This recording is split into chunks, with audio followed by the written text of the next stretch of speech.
एक सुंदर कागज की दुनिया में अरस्तु नाम का बारहसिंगा और टुक टुक नाम का एक कठफोड़वा रहते थे। मौसम का हाल। कागज के जंगल में पतझड़ आ चुका था और इस मौसम में हर जगह की तरह पत्ते तो गिरते ही हैं और कभी-कभी बारिश भी होती है। ओ आरी, देखो पतझड़ आ गया। मैं बहुत दुखी हूँ, मुझे अच्छा नहीं लग रहा।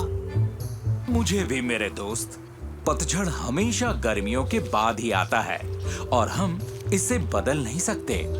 अरस्तु और टुक टुक को अफसोस हो रहा था क्योंकि सारे रंगीन पत्ते अब पेड़ों पे नहीं थे। जंगल बड़ा मायूस लग रहा था और सूना भी। टुक टुक, मैं सोच रहा था क्यों ना हम जंगल को रंग दें ताकि सर्दियां आने तक ये जगह वैसी ही खुशहाल और रंगीन लगने लगे। क्या कहते हो? कमाल का कागजी ख्याल है आरी, चलो रंग लगाएं। दोस्तों ने जंगल में पेंटिंग करना शुरू किया क्योंकि वो चाहते थे कि जंगल बेरंग और उदास ना लगे।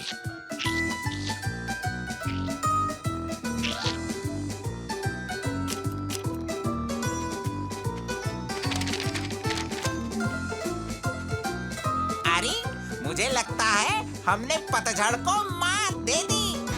ये बात तो तुमने बिल्कुल सही कही दोस्त। पर अरस्तु का कागजी ख्याल ज्यादा देर काम नहीं कर पाया और बारिश हो गई। मायूस होकर दोनों दोस्त खामोशी से घर लौटने लगे। देखो तो आरी, इस छोटे देवदार के पेड़ को पतझड़ और बारिश नहीं हिला पाए।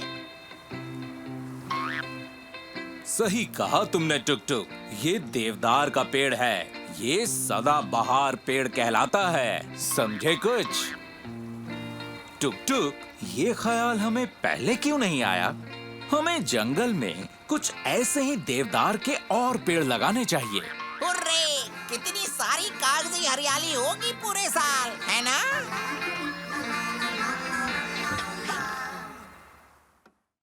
तो टुक टुक, इसे उगाने के लिए हमें चाहिए होंगे इसके बीज। और ये बीज आएंगे कहाँ से? अब इन दोनों दोस्तों को पता लगाना था कि बीज कहाँ से मिलेंगे। टुक टुक, मेरी जांच से पता चला है कि बीज अक्सर फल के अंदर ही होते हैं। देखो, कुछ इस तरह। तो ठीक है आरी, देवदार के बीज भी उसके अंदर ही होंगे। मैं अपनी चोट से उन्हें बाहर निकाल लूंगा।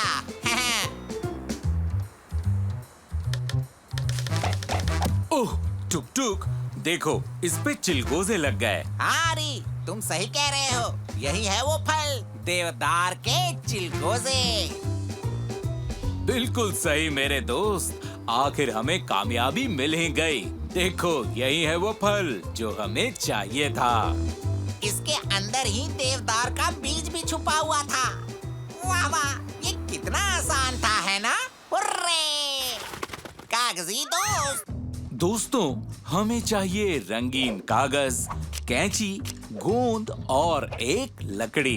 पहले कागज में से 2 पीस देवदार के फल की तरह काट लें। अब दूसरे कागज को काट के उसे थोड़ा नुकीला आकार दें और उसे उन दोनों फलों पे गोंद से चिपका दें। बिल्कुल इस तरह से। अब दोनों टुकड़ों को साथ जोड़ लें। अब कटे हुए कागज को नीचे से बारीक काट लें। अब लकड़ी को इन तीनों कागजों में लपेट दें और उसे गोंद से चिपका दें। कुछ इस तरह से। लीजिए, हो गया आपका फल तैयार। कागजी हरियाली है टुक टुक। सही कहा आरी। अब पतझड़ हो या सर्दियां, कागजी शहर में हमेशा हरियाली रहती है और इसके लिए यहाँ के सारे कागजी दोस्त टुक टुक और अरस्तु के शुक्रगुजार हैं, क्योंकि दोनों दोस्तों ने उनके रहने की जगह रंगीन और खुशहाल बना दी, साल के बाकी महीनों की तरह। कागज का करिश्मा में फिर मिलेंगे।